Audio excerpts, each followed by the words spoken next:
السلام عليكم ورحمة الله وبركاته. اللهم صل وسلم على نبينا وحبيبنا محمد عليه أفضل الصلاة والسلام. سعيدة بلقياكم من جديد، وكنتمنى هذا الفيديو يلقاكم في أحسن الأحوال يا رب. وانتم كتشاهدوه كيف كتشوفوا معايا في لا فيديو، دخلت ديريكت في الفيديو باش نشارك معكم واحد العراضة فاعلة تاركة، عراضة ديال الحباب من داك الشي الرفيع. وكنتمنى تعجبكم هذه العراضه ان شاء الله، وكنتمنى منكم تشجعوني باللايك ديالكم وبتعاليقكم الرائعه كيف كتشجعوني دائما. الله يحفظكم، وكذلك بالبارطاج للفيديو والقناه. الله يجازيكم بخير.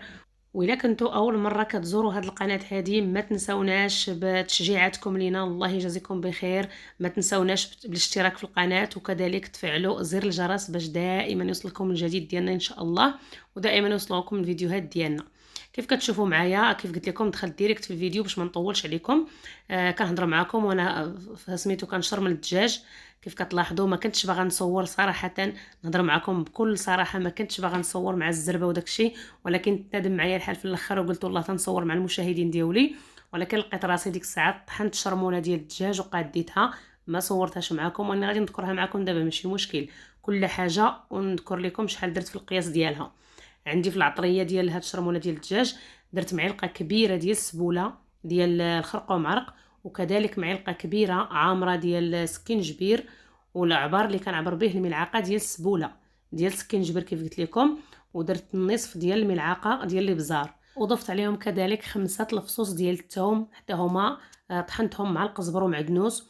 وبالنسبه للقزبر ومعدنوس القياس اللي يكفينا في هذا في الدجاج، عندنا حنا القياس ديال الدجاج 10 دجاجات، يعني 10 طيور ديال الدجاج. غادي تشوفوهم معايا في الطنجره ملي غنطيبهم. القياس ديالهم اللي كندير هو هذاك. انا غير مع الزربه ما كنتش باغا نصور صراحه، قلت راه الزربه وداكشي مع الضياف، ولكن في الاخير تنادم معايا الحال ونط هزيت التليفون كنصور، لقيت راسي وجات هذه شرموله وقديتها. وبالنسبه للقزبر ومعدنوس كنقطعهم عادي بحال نقطعهم غير بيديا، كنقطعهم في الهاشوار، وكنضيف عليهم دوك الفصوص ديال الثوم، وكنضيف عليهم هذاك السكينجبير بوحدو، سكينجبير والثوم وهذا والقزبر ومعدنوس، وكنعصر عليهم 2 ديال الحامضات كبار. العصير ديالهم كنعصرو عليهم وكنصفيهم من داك العظم ديالهم او العلف ديالهم، وكنطحنهم في الهاشوار.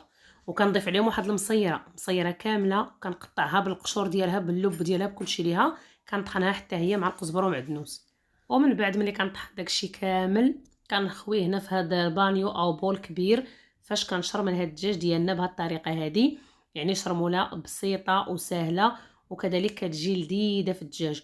وبالنسبه للدجاج راه غسلناه مزيان، كنغسلوه في الماء وكنعاودوه بالملح والماء كذلك 2 مرات او 3 حتى كيتنقى مزيان، وكنعصر عليه الحامض في وسط الماء، وكنبقاو نحكوا عليه دوك القشور ديال الحامض حتى كيتنقى الدجاج مزيان مزيان مزيان. وكنديروا فواحد الشبيكه كيتسقطار من الماء مزيان باش ما يجيناش ميه، يعني كيف تنقولوا كينشف مزيان على حقو طريقو. عاد كنشرملوه بهذه الطريقه هذه، طريقه بسيطه وزوينه. وكيف كتشوفوا ما كنحزمو لا بالخيط لا بالبلاستيك لا بحتى شي حاجه، كندير ليه واحد الطريقه زوينه على هذا الشكل هذا كيف كتشوفوا معايا. يعني كنخشي الرجيله ديالو، كندير الاخرى تحت من ديك الرجيله، صافي كيجي مقاد وكيبقى لاصقين الرجلين ديالو ما كيتحلوا ما حتى شي حاجه.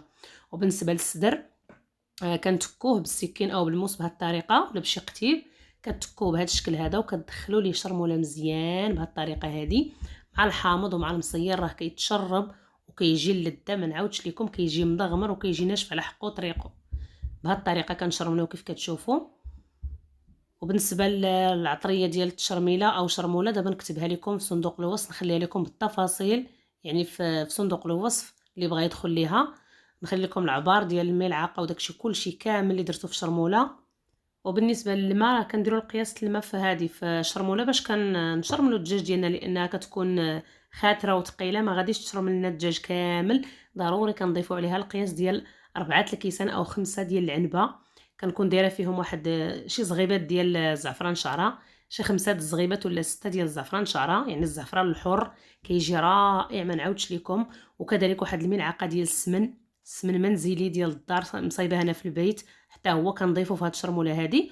وكنشرمل الدجاج ديالي بهذه الطريقه هذه. كنتمنى يعجبكم، وكنتمنى تشرملوا بهذه الطريقه هذه. وهذه الطريقه ديال الرجلين ديروها راه زوينه كتصدق مزيان 100%، ما كيتحل ما حتى شي حاجه. وكذلك الصدر تكوه باش تدخل ليه العطريه مزيان، وتهرسوه من الضلوع ديالو كيف شفتوني كندير في الفيديو. كنهرس الدجاجه من الضلوع ديالها باش ما كتحل ما حتى شي حاجه، كتبقى بلا ما تحزمو لا بالخيط لا بوالو، وكيبقى مقاد على حقه وطريقه. صافي بعد ما كملنا الشرموله ديالنا ديال الدجاج هي هادي. داكشي اللي بقى كنخويه فوق هاد الدجاج هذا وكنخليه في هاد البانيو او في هاد البول، كنخليوه مرقد يعني تقريبا واحد 2 سوايع او 3. الا بغينا نديرو العراضه ديال العشاء نخليوه واحد 2 سوايع ولا 3 مرقد فيهم.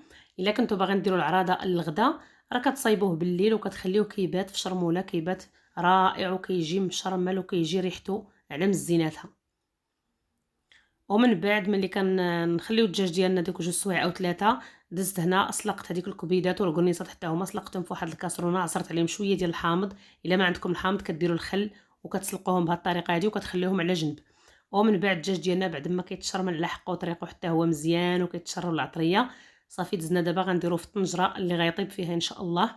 كنحط الطيور ديال الدجاج ديالي بهذه الطريقه هذه، يعني الدجاج ما كنشحروه ما كنقليوه ما حتى شي حاجه، كيطيب ديريكت، راه كيجي رائع وكيجي زوين. كناخذوا الطنجره اللي غتكفينا في الدجاج. انا هذه ما هزاتش ليا كلشي، عندي 10 ديال الدجاجات غندير فيها 9، ولكن غتجيني مزاحمه بزاف، ما غاديش يعني ما غاديش يجوني هما هادوك كيف كتشوفوا معايا. كنحاول نقادهم، ما لقيتش اتساع مزيان فين ندير دوك 10 دجاجات كاملين. درت دابا 9، ولكن من في الاخر غادي نحيد وحده، هذه غنحيدها في الاخر. هاد الدجاجه جاتني مزاحمه بزاف وما بغيناش يطيب مزاحم، بغينا الدجاج يطيب على حقه وطريقه، يعني باش ياخذ حقه في الطياب بهذا الشكل هذا. كندير شويه ديال زيت المائده بهذه الطريقه، يعني الزيت النباتيه، وكنضيف شويه ديال زيت الزيتون حتى هو بهذا الشكل هذا، وكنضيف واحد الملعقه مع عمرش مزيان ديال السمن. ضروري السمن في الدجاج راه كيجي لذيذ وزوين. كيف قلت لكم هاد السمن انا مصايباه في البيت ديالي، مازال ان شاء الله ندير عليه شي فيديو نشاركه معكم، راه كيجي زوين من ألذ ما يكون. كنصايبو انا غير بهذا بالزعتر وبالملح صافي. وكنضيف واحد الملعقه ديال الخرق ومعرق من الفوق بهذا الشكل هذا، واحد الملعقه اخرى ديال السكينجبير بهذه الطريقه، باش داك المرق او البلول اللي كيطيب فيه الدجاج كيكون حتى هو فيه العطريه وكيكون ملذذ. وكيف كتشوفوا ضفت واحد نصف ملعقه ديال الهريسه بهذا الشكل هذا، وكنخوي الماء غليان، كيكون الماء غليان مزيان. كنخوي القياس ديال الماء اللي غيطيب فيه الدجاج، يعني القياس ديال المرق اللي غيطبخ فيه الدجاج على حقه وطريقه وغيطيب فيه مزيان. وغادي نشعلوا على الطنجره ديالنا ونخليوها باش طيب ان شاء الله. وبعد ما الدجاج ديالنا كيف كتشوفوها هو كيطيب وضفنا فيه البصله بهذه الطريقه هذه. ملي كيبدا يغلي كتخوي ديك البصله من الفوق، كتكونوا مشلضينها حتى هي حاطينها في واحد السوبيره موجدينها، كنخويوها فوق منه بهذا الشكل هذا وكنخليوه يطيب. دابا غادي نقلبوا على الظهر ديالو باش ديك البصله كلها كتهبط لتحت وكذلك الظهر ديالو كيدخلوا الطياب. غنقلبوا على الظهر. وهذه هنا الكبيدات والقنيصات اللي كنت سلقت وريتهم لكم، درتهم حتى هما يتصفاو باش نقطعوهم ونخليهم حتى الاخير، هما اللي غنغمروا بهم المريقه ديالنا على هذا الشكل هذا. كنسلقوهم، يعني ما كتسلقوهمش كاع بزاف حتى كيدخلهم الطياب، المهم غير شويه تحيد منهم ديك الزفوره وصافي. وهذا الدجاج ديالنا بعد ما قلبناه على الظهر عاودنا قلبناه ثاني بهذا الشكل هذا على الصدر ديالو. كيف كتشوفوا راه دخلوا الطياب، كيدخلوا الطياب مزيان من هذا من الظهر ديالو.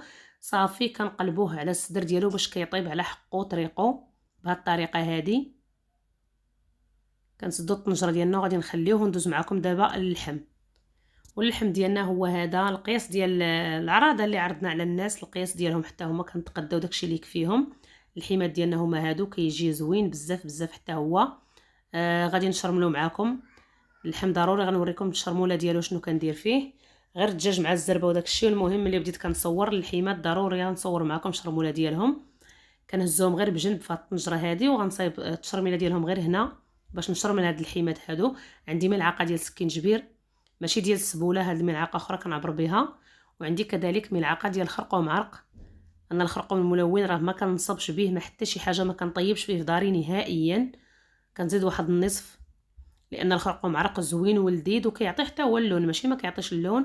وعندي هنا ملعقه ديال القزبر يابس، القزبر يابس كيجي رائع في اللحم وكيجي زوين. وعندي تقريبا نصف ملعقه ديال الابزار بهذه الطريقه هذه، ولا قل من نصف ملعقه، تقريبا قل من نصف ملعقه ديال الابزار. وعندي هنا تقريبا نصف ملعقه ديال الهريسه حتى هي كتلذذ لينا، هذا كتلذذ لينا المريقه وكتجي لذيذه. ومعلقه ديال السمن مع مرش مزيان، السمن ضروري في الدجاج وفي اللحم كذلك. ومن بعد كناخذ الربيع، قزبر ومعدنوس والثومه، تقريبا 4 الفصوص او 3 ديال الثومه، طحنتهم مع شويه القزبر ومعدنوس بهذا الشكل هذا. عصرت عليهم واحد حامضه وحده، ودرت فيهم واحد 2 كيسان ديال الماء وطحنتهم في الهاشور بهذه الطريقه هذه. وكنخويهم على هاد المكونات اللي درت في الاول، كنخويهم بهذا الشكل. كنزيد واحد شويه ديال الماء بهذه الطريقه هذه صافي. وكنبداو نشرملو اللحيمات ديالنا حتى هما، كنشرملوهم في هاد العطريه كامله وفي هاد القزبر ومعدنوس باش يتلذذوا لنا وباش يجيو بنان. هذه هي الشرمونه ديالي اللي كندير في اللحم. وكذلك شرمونه في الدجاج راه ذكرتها لكم. ما كنديرش المروزيه، ما كنديرش بسيبيسه ديال الدجاج، ما كندير حتى شي حاجه، لان المروزيه كتضر في المصارن، كتكون فيها واحد سميتها واحد العشبه سخونه واعره، اللي الناس اللي عندهم المصارن راه كتضرهم. انا شخصيا كتضرني، ما كنديرها لا في اللحم لا في الدجاج، ما كندير بسيبيسه، ما كندير المروزيه.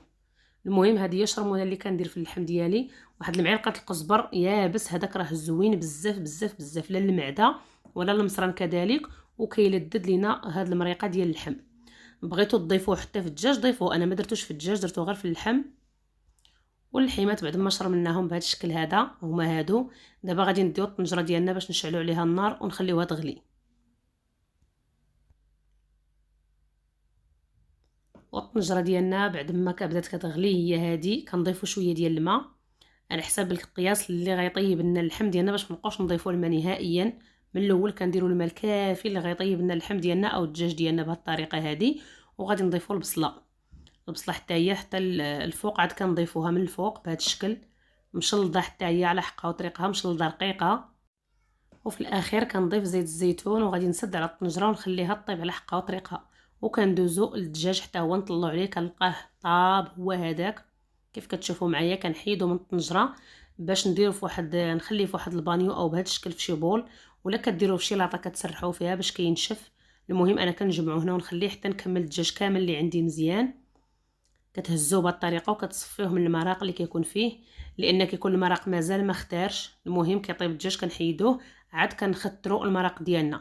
ولكن قبل ما نختروا المرق ديالنا مازال عندنا واحد 2 دجاجات خصني مازال نديرهم في هذا البلول باش يطيبوا او المرق. كيف قلت لكم الطنجره ما هزاتش ليا 10 طيور كلهم، درت فيها 9 ولكن كانوا مزاحمين. حيدت واحد الدجاجه وخليتهم 2 وطيبت غير 8. ملي غنحيدهم هادو كاملين غنضيف دوك 2 دجاجات هنا باش يطيبوا في هذا المرق هذا، عاد نحيدهم كاملين. كيف كتلاحظوا الدجاج ديالنا طاب مزيان، كيتفرقع من الظهر ديالو من الفوق، كتعرفوه صافي راه طاب. ولا كديروا واحد القتيب وكتكوا الصدر ديالو، الا خرج لكم الماء عرفوا راه مازال ما طاب، الا خرج لكم القتيب وما خرجش الماء من الصدر عرفوا راه الدجاج طاب هو داك على حقه طريقه. هاد 2 دجاجات حتى هما درتهم في الاخر، دابا غنطيبهم حتى هما ونحيدهم من بعد.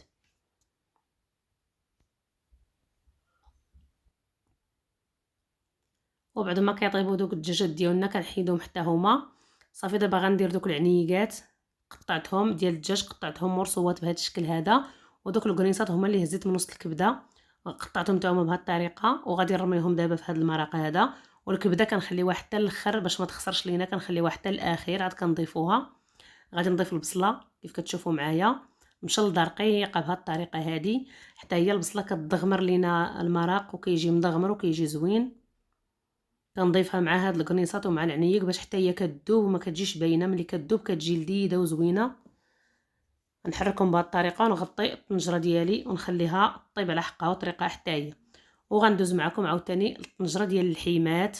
اللحم ديالنا هو هذا، ها هو بدا كيدخل الطياب، كيجي رائع. الريحه ديالو ما شهيتكم فيها، بداك القزبر يابس كيجي رائع رائع بزاف بزاف بزاف. بهذه الطريقه هذه كنحركوه بهذا الشكل هذا. والمرق ديالو راه كيف قلت لكم كديروا المرق اللي يكفيكم في الاول، ما كتبقاوش تزيدوه نهائيا باش كتبقى ديك المريقه لذيذه. كنضيف دوك العويدات ديال القرفه بهذه الطريقه، كنغسلهم وكنضيفهم. وكنضيف واحد 2 وريقات ديال الرند بهذه الطريقه هذه، او ورقه سيدنا موسى. كنضيف 2 وريقات بهذا الشكل. وكنعاود نغطي الطنجره ديالنا ونخليها طيب حيت مازال ما طايبينش، يلاه بدا كيدخلوا الطياب مازال ما طايبش اللحم ديالنا. كنغطيه ونخليه على جنب حتى هو كيطيب على حقه وطريقه. وكنرجعوا للطنجره ديالنا اللي طاب فيها الدجاج، كنضيفوا ديك الكبيده اللي قلت لكم كنخليها هي الاخرى حتى كتبدا المريقه كتوكح. عاد كنضيفوا ديك الكبده باش كتعاود تعقد لينا ديك المريقه وتختار مزيان وتجي ثقيله. كنخويوها بهذه الطريقه هذه وكنحركوها مزيان في هذا المرق هذا. كيف كتشوفوا راه بدات المرقه كتختار، يعني كتخليو ديك الكبده حتى كتختار المريقه، كتبدا تقال بهذا الشكل هذا وكتضيفوها عليها، راه كتجي لذيذه وزوينه.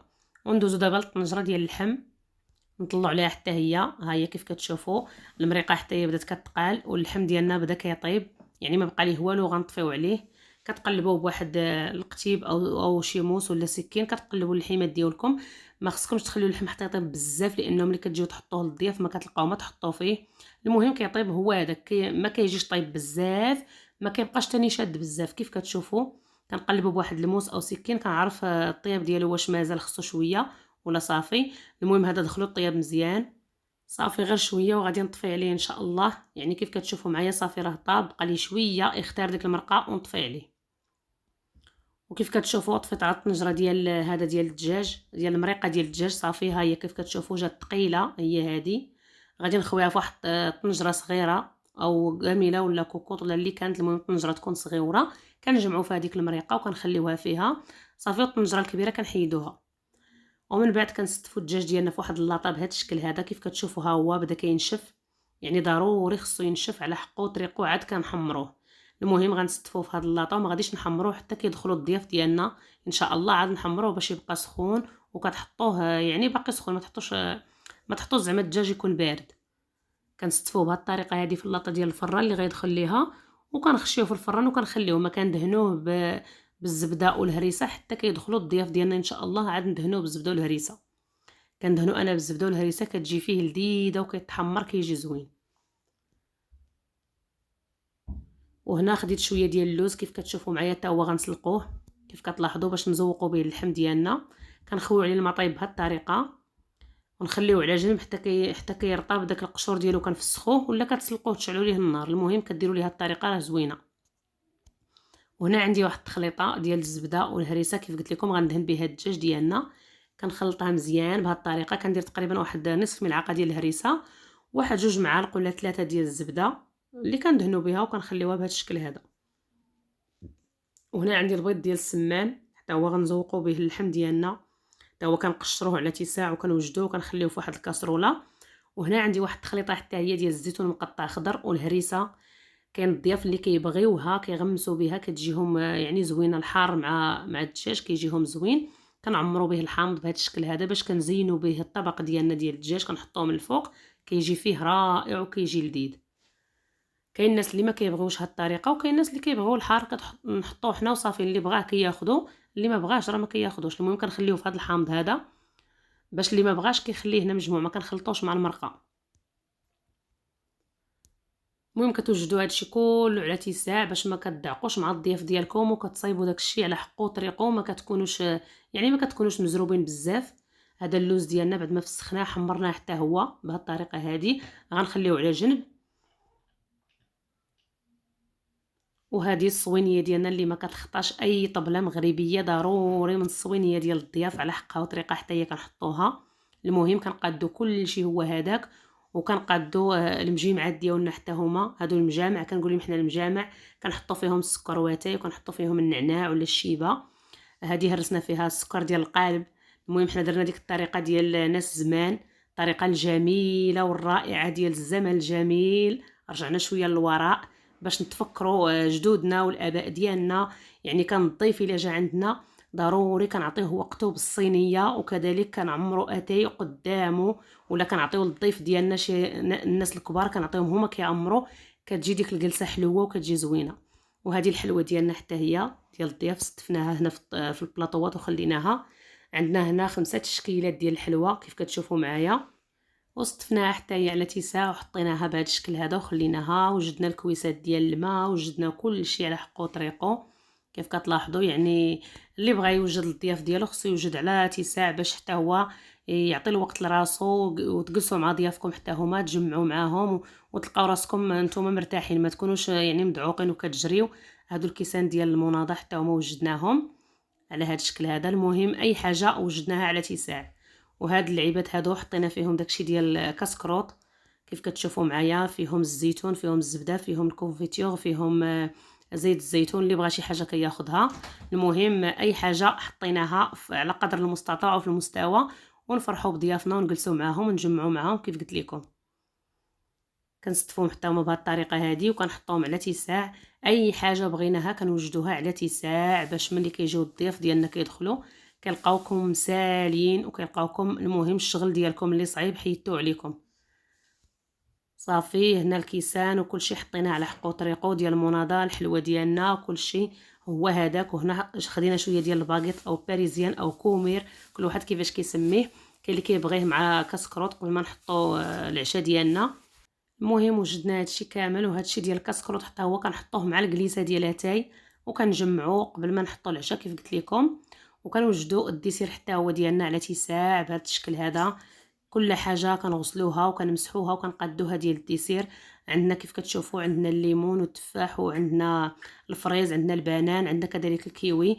المهم كل حاجه كنقادوها الديسير كله كيف قلت لكم كنغسلوه مزيان على حقو طريقو وكنشفوه. يعني كنديروا ليه واحد المنديل يكون كيشرب داك الماء او كلينكس كتنشفوه به مزيان وكتستفوه في الطبيصلات ديالكم بهذه الطريقه هذه. يعني حتى هو كتحيدوا عليكم، لان الا حطيتوا العشاء او الغدا ديالكم كتبغيو تتبعوا ليه الديسير خصو يكون واجد على حقو طريقو. يعني ما تدعقوش عاد تبداو تغسلوه عاد تبداو تمسحوا. ضروري كل حاجه كتكون واجده وكل حاجه كتكون في بلاصتها. يعني كتجيو غير كتهزوا الحاجه اللي صايبتو كتحطوا، كتجيكم الخدمه يعني بسيطه بزاف بزاف بزاف، وكتحسوا بواحد الراحه وانتم خدامين مع ضيافكم. كيف قلت لكم كتعطيو الوقت لراسكم باش حتى نتوما تجلسوا مع ضيافكم وتجمعوا معاهم. يعني ماشي الضياف جالسين في يعني في الصالون وحنا كنجريو ونعاودوا من هنا ونجريو من هنا. ملي كيساليو الضياف الماكله كيبغيو يمشيو في حالهم، حنا عاد نبغيو نجلسوا نجمعوا معاهم. خصنا نعطيوهم وقتهم ونجلسوا حتى حنا نعطيو الوقت لراسنا. علاش كنقول لكم كل حاجه توجدوها في وقتها وتحطوها باش كتجيكم الخدمه سهله. صافي بعد ما كنحطوا الديسير ديالنا حتى هو على جنب، كنوجدوا الخبز ملي كيدخلوا الضياف حتى هو كنوجدوا الخبز حتى هو كنحطوه بهذه الطريقه هذه. وهنا زدنا شي كويسات ديال المنظمه قدوناش كيسان الاولين ملي حسبناهم، زدنا كيسان اخرين بهذه الطريقه. ودابا دخلوا الضياف ديالنا وشربوا اتاي وداك الشيء. دابا غنوضوا نوجدوا ليهم الدجاج، هو الاول كنحطوه. بدينا كندهنوا في الدجاج ديالنا بهذه الطريقه هذه بديك الخلطه اللي وريتكم فيها الزبده والهريسه. كيجي لذيذ وكيجي من اروع ما يكون بالزبده والهريسه. وكندخلوه الفران كيتحمر على حقو طريقو. غنخليوه حتى يتحمر مزيان من الفوق ومن التحت، وغادي نبداو نحطو ان شاء الله العشاء ديالنا. وبعد ما كيتحمر الدجاج ديالنا مزيان صافي دابا غنبداو نحطو الدجاج بهذه الطريقه هذه. كنسبقوا الدجاج هو الاول على اللحم. صافي دابا بدينا كنحطوا العشاء ديالنا بعد ما شربنا اتاي مع الضياف ديالنا وجمعنا معاهم شويه درنا كاسكروط.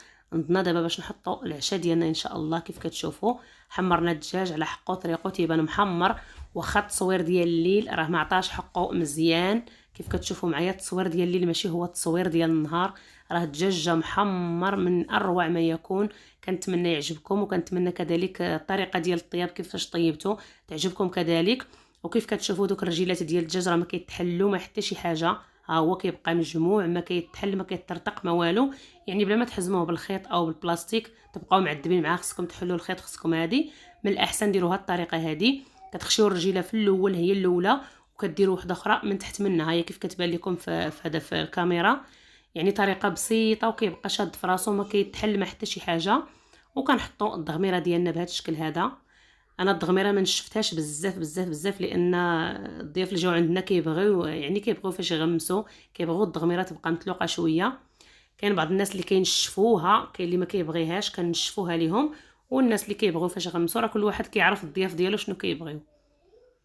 وكنزينوا بهذا الحامض اللي عمرناه بالزيتون وبالهريسه كذلك كنزينوا به من الفوق. اللي بغاه كياخذوا، اللي ما بغاش ما كياخذوش. كنوجدوا الطبق الثاني يعني التبصيل الثاني بهذا الشكل هذا. يعني عندنا 3 طبالي، 2 طبالي ديال الضياف وطبله ديال مالين الدار. الطبله الثانيه هي هذه كنوجدوا ليها حتى هي بهذه الطريقه هذه. الدجاج يعني جا محمر وزوين، كنتمنى يعجبكم كيف قلت لكم. وما تنساوناش بالدعم ديالكم وبالبارطاج ديالكم، الله يحفظكم. وكذلك التعليق ديالكم واللايكات للفيديو، الله يجازيكم بخير. لانني بعض المرات كنشوف المشاهده كطلع واللايكات ما كيكونوش عندي في الفيديوهات. فضلا منكم وليس امرا ما تنساوناش باللايك. كاين بعض الناس اللي كيدخلوا الفيديو كيكملوا يتفرجوا كيخرجوا ما كيديروش اللايك، ربما كينساوه. المهم كنذكركم باش ما تنساوناش باللايكات، الله يجازيكم بخير. وهنا غنحطوا اللحم ديالنا حتى هو بعد ما حطينا الدجاج للضياف كياكلوه. كنحطوا لهم اللحم حتى هو نوجدوه. بهذه الطريقه هذه. كنتمنى هذه العراضه تعجبكم. كيف قلت لكم عراضه يعني ديال الحباب، عراضه ديال العائله، يعني ضيافه زوينه من داكشي الرفيع. كنفرحوا بالحباب ديالنا لاننا حنا كنمشيو عندهم كيفرحوا بينا. المهم على قدر المستطاع داكشي اللي عندكم كتفرحوا بضيافكم. الفرحه هي كل شيء. ملي كتفرحوا بالضياف راه هي كل شيء صراحه. كيحسوا بكم بانكم فرحتوا بهم. هذا هو العشاء ديالنا، حتى هو ديال الحيمات ديالنا هما هادو، كيطيبوا على حقهم وطريقهم وكيجيو لذة ما نعاودش لكم. يعني بلا مروزيه، بلا بسيبيسه ديال الدجاج، بلا حتى شي حاجه. كيف كتشوفوا اللحم طيبته انا غير بهذا بالقزبر يابس، كيجي زوين بزاف بزاف. واحد المعلقه كديروها فيه راه كتجي فيه رائعه. والمريقه حتى هي بغيتو تخدروها تنشفوها كتنشفوها، ما بغيتوش كتخليوها مطلوقه شويه فين يغمسوا الناس. وكنزوقوه ببيض ديال السمان كيجي فيه زوين وكيعطي واحد المنظر رائع. وكذلك اللوز اللي حمرنا حتى هو، وشويه ديال البرقوق حتى هو سلقناه كنزينوا به اللحم ديالنا بهذه الطريقه هذه. يعني اطباق رائعه في المستوى. كنتمنى تعجبكم كيف قلت لكم. وما تنسونيش بتشجيعاتكم، الله يجازيكم بخير فضلا منكم وليس امرا. والبارطاج الفيديوهات والبارطاج كذلك القناه. واللي دخل اول مره على القناه ما ينساش يتابونا عندنا ويفعل زر الجرس باش دائما يوصلوا الجديد ديالنا ان شاء الله. انا دائما كنبغي نشارك معكم اي حاجه، سواء كانت وصفه بسيطه سواء كانت وصفه ديال الضياف بهذه الطريقه هذه. يعني شي ضيافه كنبغي نشاركها معكم وكنبغي نفرح معكم حتى انا. كيف قلت لكم في اول الفيديو ما كنتش باغا نصور. قلت راه ربما ضيق الوقت وداكشي ما غاديش نلقى كيفاش ندير التصوير، كيبغي الوقت. وفي الاخير تنادم معايا الحال وهزيت التليفون كنصور. قلت ماشي مشكل، وقت ما سالينا نصور المهم مع المشاهدين ديالي. خصني اي حاجه درتها خصني نصورها معاهم. وكنتمنى منكم المشاهدة الكاملة للفيديو. جزاكم الله خير الجزاء، الله يحفظكم. وأي واحد كيتمنى شي حاجة نتمنى ربي يحققها ليه إن شاء الله يا ربي. وهذا هو الفيديو ديالنا ديال نهار اليوم اللي شاركت معكم. يعني ضيافة ديال العائلة، عراضة ديال العائلة. فرحنا بهم وكبرنا بهم على قدر المستطاع. المهم نفرحوا في وجاههم. وبعد ما سالينا العشاء ديالنا بقى لينا غير الديسير دابا غادي نقدموه ليهم وصافي. هذا هو الفيديو ديال اليوم. يعني بالعشاء ديالو بالديسير ديالو باتاي بالصوينيه بكل شيء شاركته معكم. كنتمنى يعجبكم والى فيديو اخر باذن الله.